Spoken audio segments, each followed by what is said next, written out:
Toi whaatalo whaatol whaapoponga o telefon malisi ufonga le laumua mole ne ia wauli. Na toi amatalia nisi ufewa inga no whaafi Wellington le tai au lava na le la lea sa afia ona o se whaale tonu te le pe ona whaalia le met link. O lo whaalia lunga o penga of sota inga le company o le afole ono le tai ona tau fia mo se teime le tō mau fewa inga no whaafi anga i atu le tau langa se ia iei se isi whaalinga ona o se whaale tonu na afia Kapiti, Melling, Wairarapa, Hutt Valley, ma Johnsonville. Ai betu soltoi ono minuta ile valu le tai au na toi whailoa i le met link wa toi whaau o atu le whaalinga ua mawhaya na toi whaau wau fewa inga ile anga i atu i Wellington. Ua mai ona langa i lunga matatalaina i le palemene se apa po se container lanu siliva e le vaenga mo le puipuinga ni usila sa ielo la tau popolenga e le lopo se pomuna ia i tutonu. Peitaina ua mai ona tatalaina ma le whaae tete na mawaini masini po e leo po ni tapes tuwai mani CD ale le teo ni usila na suesueina mamawai o le aso se fululua unit asiva i waono na tanua ile apa masana nai tutonu oseana e feso ota i ele fale tuai whaasalalau i Wellington ma le palemene o le whaamoemoenga sa iei sa tatauna whaato atatala i le tau sangalua a whelima se fulu e tele ni pepa mani stickers manisi mea tō tino tuai ma whaapelepele i ai le Radio New Zealand aena iei fo i mani vaenga ua pueina mai lava i le tau sanga e a feiva se lau fitolua.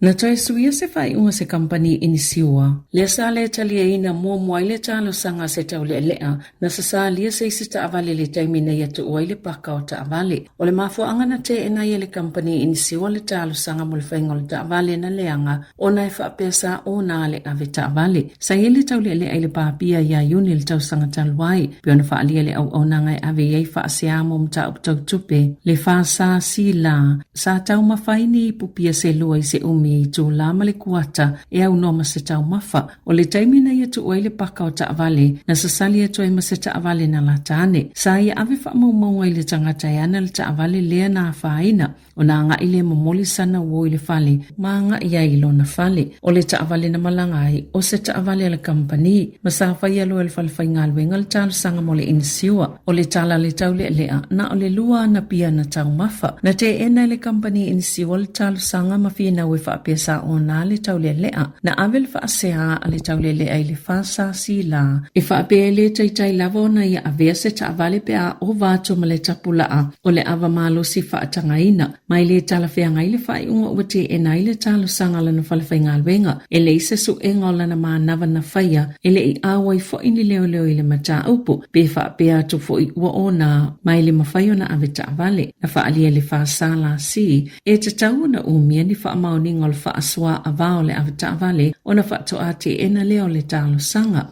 E tatau o na tutongi le talo sanga, e ui o le whaamtalanga al company insiua o lo lātou popolenga o na o se polisi mo whainga whaapisinisi, ma e iei fo itulanga matautia feso o ta ima ave ta avale, e whewa i ta avale a company na ua mai o na inu ava malosi. Na whaalia le consumer protection o tangata inu ava malosi ine na i tūla a o le i tutupu ni whaalavelave, e tatau lava o na o lātou whaailoa, tusa lava, pele o ausia le tapulaa e le tatau wai o na ave ta avale. A whai lātou te le whailoaina e tatau na te ena lātou talo sanga i le inisiua.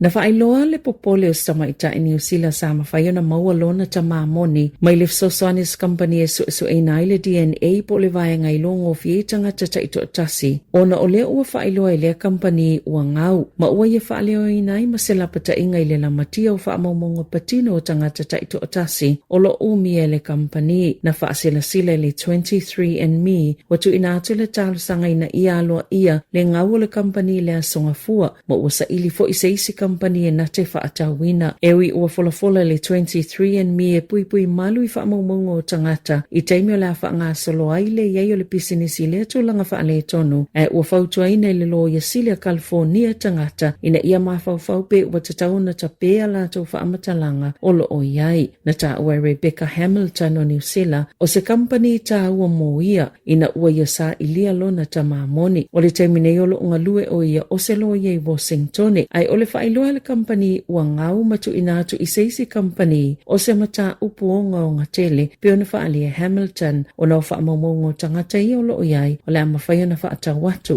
Masa whainga tā tele ona ia tape ina ona whaamamonga o loo iai le 23andMe i le pōna pō. Ua wala au le whale tua o whaanana e Feso Collins ina ia whaiese su enga le maliu o whaanana ma ua ia tua ina ila tau sa tāpena ina le polokalame le ana awa iei e Feso le taimina maliu ai sa maliu whaanana e Feso Collins i le masino Februari i le tau sanga talwai ina ua sosona mai fatu se whaatasinga ma se polokalame mo ngalwenga fsosani na whaiele Prito Marti au Kilani sa iei whaatasi manisi fo itangata i longa o New Zealand i se tu unga na mili ai ma aveni pakete vai o se polokalame whaalau iloa Ali Child Fund o le tau mawha i le swawai mama i le Pasifika. Sa whaiese fono i le asolulu le Specialist Courts and Tribunals au Kilani e ilo ai pe te tauna whaiese su enga o le saunoa ngā Vasafia Collins ina ua fofonga ina le mata upo e teleni ana fisile winga i le maliu lo na toalua ma e ilo na talitonunga e le iwhaia vaenga umasa te tauna whaie pui malavea ina i whaanana ma i e talo sangai e mawhaio na tali e fisile uma i se suenga po o se ilo ilonga o whaanana na avia ma se tasi o whaipule o le vaenga whaupwhaia le Green.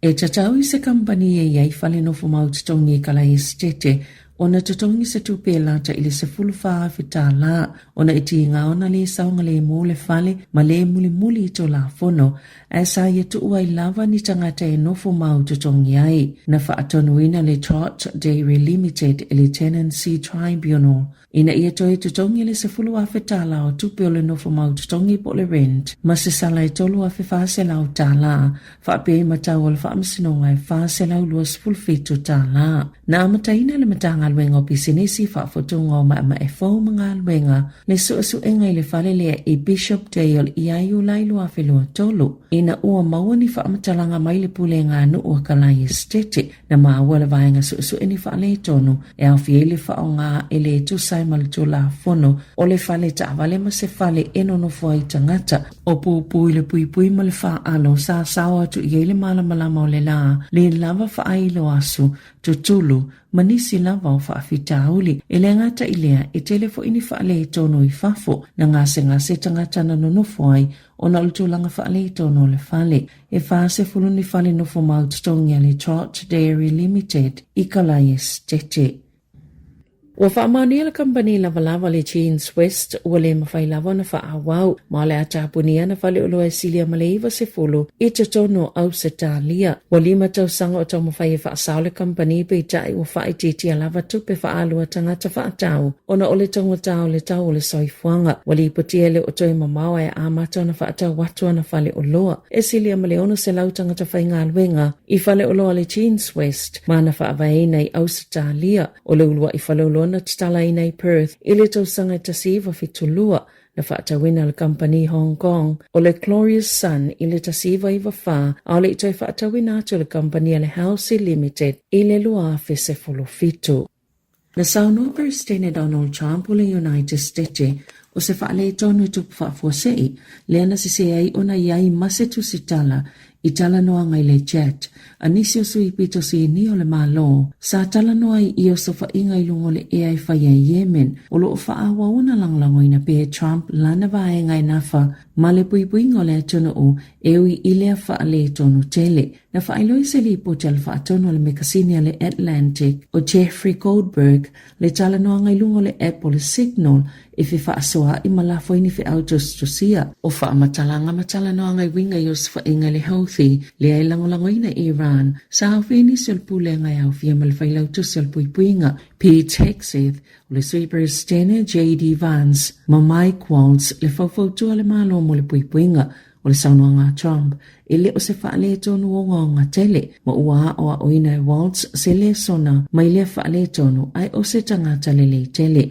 na whaale Hegseth le ua avea mawhailau tu sil puipuinga e sangalua le Fox News e le aise tangata na lafo sana tustusinga e winga ini fuafuanga mo se taua pe taina faalia le Democrats ele tusai male tula fono ma uavala au ina ia faya se enga e sa ili pe ai sea ua faongai na Yesu le malo se app e faongai na faapisinisi e faya i tala no ngai mata upe pui malu ia le malo Amerika na faalia e faapia sa faawa ai le fale pae pe na faape fiao na iai male numera Coldberg i tutono le jet po le tala noanga na ta awenisi le poti le taio nei na lafo le failau tusi le puipuinga le taimi amata mole o safainga le ana fuafue fasio te se tasi le healthy i Yemen i le asa sefulu lima o mati faatasi mani au ilinga o nisi o safainga maile ea ale United States maoni faamatalanga e masani o na malu puipuia e tusai maniata na pueina po screenshots o le talanoanga i le jet